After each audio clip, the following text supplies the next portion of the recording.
How's it going, everyone? It's GadgetsBoy. Welcome to another video.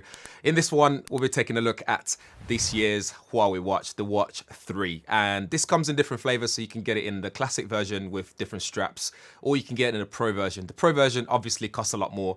Well, not a lot more, just a bit more, and gives you extra battery life, so you can get up to 21 days of battery life when you use the bare minimum of what the smartwatch can actually do itself.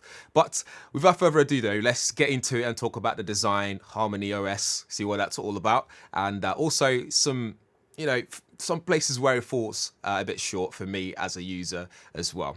Let's get on with it.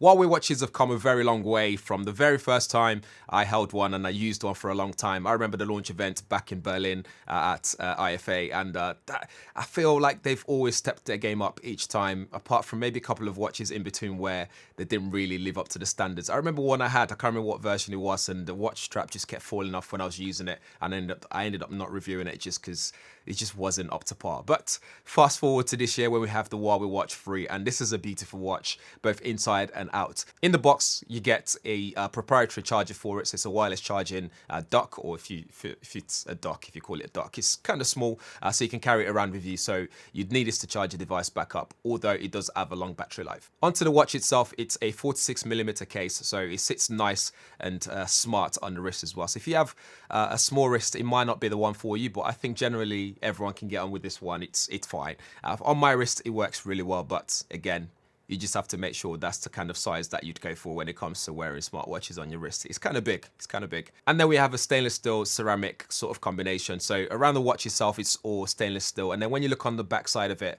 it's a ceramic finish, and minus the actual sensors that are all on the back as well. And if you look around as well, you get speaker, you get your microphone, because you can actually do voice notes on here. And it's also got this AI voice assistant as well that you can use with the Huawei Watch 3. And also when you look on the right side of the watch itself, you have the crown, which sits just right at the top rather than bang on 3 o'clock. And then we have the action button as well, which you can map it to different applications on the smartwatch. So when you press it, for example, by default, I think it's mapped to fitness settings, so you can load up your fitness app and look at all the 100 plus fitness applications or exercises, sorry, that you can actually do, like swimming, running, indoor running, cycling, etc., that you can actually pick from. So that you can change to something else if that's not what you want to do when you press that button. That clicky crown as well is really nice. It just scrolls, it gives you like a nice haptic clicky feedback as you scroll through it, and it's very responsive as well. And one thing that's great about this watch is you can interact with it using that, or you can also use touch as well. And if you're if you're that sort of person that hates fingerprint all over your screen, then this is great because you don't have to press on the screen itself to actually operate it. You can just use that scroll wheel, the crown, and just do it, and it just works each and every time. So I really like it, and it's got this nice design to it as well, which makes it look quite premium. And this is the sort of thing that I think Huawei was going for when it comes to this watch. Whether you go for the classic or the Pro version, they both look quite premium. So the Huawei Watch 3 is actually rated 5 ATM water resistant. So this means you can actually use in shallow water, so you can take it swimming in a pool or in an ocean. But what you can't do with it though is do scuba diving or water skiing, for example. So be careful when it comes to that. The watch straps itself, they're very easy to change. You just need to push the little clasp on the back, or whatever you want to call that. You just push it back, remove the straps, and you can change it to wherever you want to change it to if you wish to do so. This thing has so many sensors built in as well. So you got your accelerometer, you got your gyro sensors, you got your geomagnetic sensor, you got your optical heart rate sensor on the back, you got ambient light sensor, you got barometric pressure sensor, if I can get my words out, and your temperature sensor as well, because it can actually measure your skin temperature as well, which I'll talk more about just shortly as well. The display itself is 1.43 inches, and it's AMOLED color screen, and it gives you 466 by 466 pixels with 326 ppi and 1000 nits of peak brightness. And what that means for you is if you're wearing this out and about, whether it's bright sunlight or just when it's quite dark outside or whatever, the text on there will remain sharp at all times, and it just looks really bright and colorful as well. So you won't have any problem trying to see your data as you're running, for example, regardless of what environment you're in. In terms of watch faces, you have 30 plus watch faces available. You'd need to download the Huawei Health App in order to do things on here, but you can change watch faces on the watch itself by just pressing and holding the screen and scrolling through and see which one you'd like to use. The menu itself can go from a list format, or you can have this sort of like app bubble, which you'd see on Apple Watches, where you have all the apps on the screen, and as you scroll, it zooms into the actual app. But I hate that for the life of me on the Apple Watch.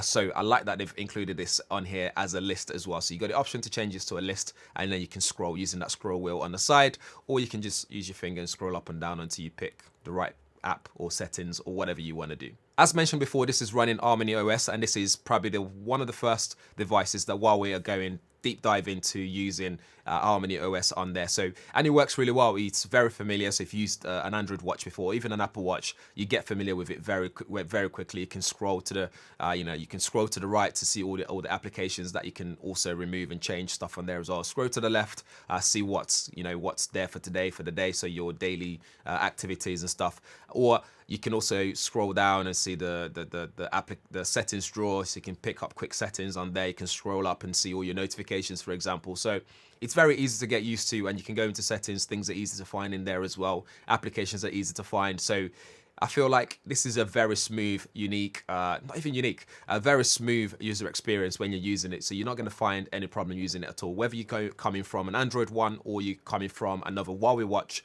you'll get used to it straight away, and that's all that matters. It supports eSIMs as well, so you can actually attach your eSIM to it, so you can make and receive phone calls, send and receive text messages, and you can leave your smartphone at home if you really want to do that. So if you go for a run, for example, you can leave your phone at home, and that's very useful. To use the application as well, or the smartwatch itself, you'd need Android 6.0 or later, or iOS 9.0 or later as well. So as long as you got those versions of operating systems, you'll be able to use this, and of course you'll be able to use it with Harmony OS on Huawei smartphones as well.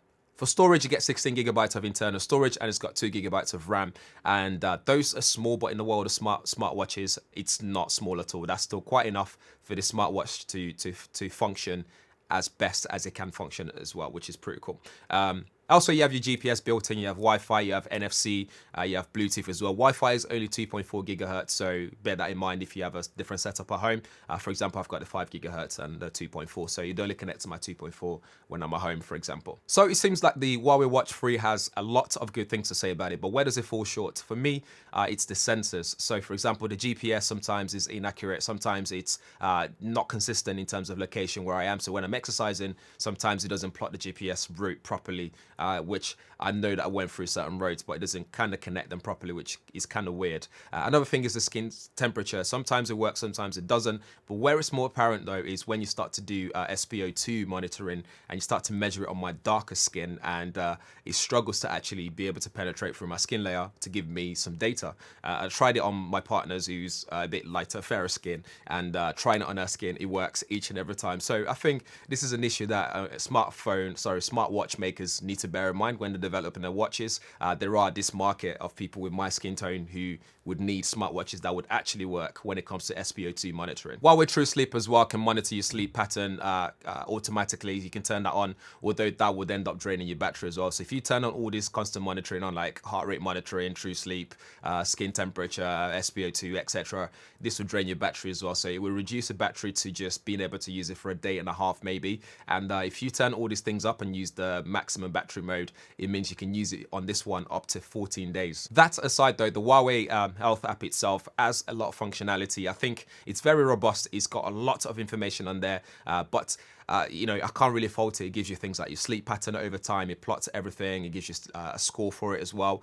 Measures your heart rate, your walking, steps per day, all your exercises. You can activate your exercises in there as well. There's even a coaching platform on there where you can select what you're trying to train for you. So for example, if you're training for a marathon, you can select that and it will help you, guided coaching system on there that will allow you to train for a marathon over a period of time as well. So I feel like this is actually geared towards the everyday users like myself. But if you're some proper health fanatic and you need extra data of some sort, then you probably need to look elsewhere for smartwatches or health watches, trackers and stuff that are actually geared and built for that. But if that's not what you're trying to do, then this is more than capable to do that for you. And I think this is a perfect device, especially when you've got all this amount of sensors on there and all this data that you can collect, and using that Huawei Health app, you can actually keep track of everything over time. Overall, I think for around £349.99 at this point of this review, I think it's worth it. I think design wise it looks fantastic. Get great display,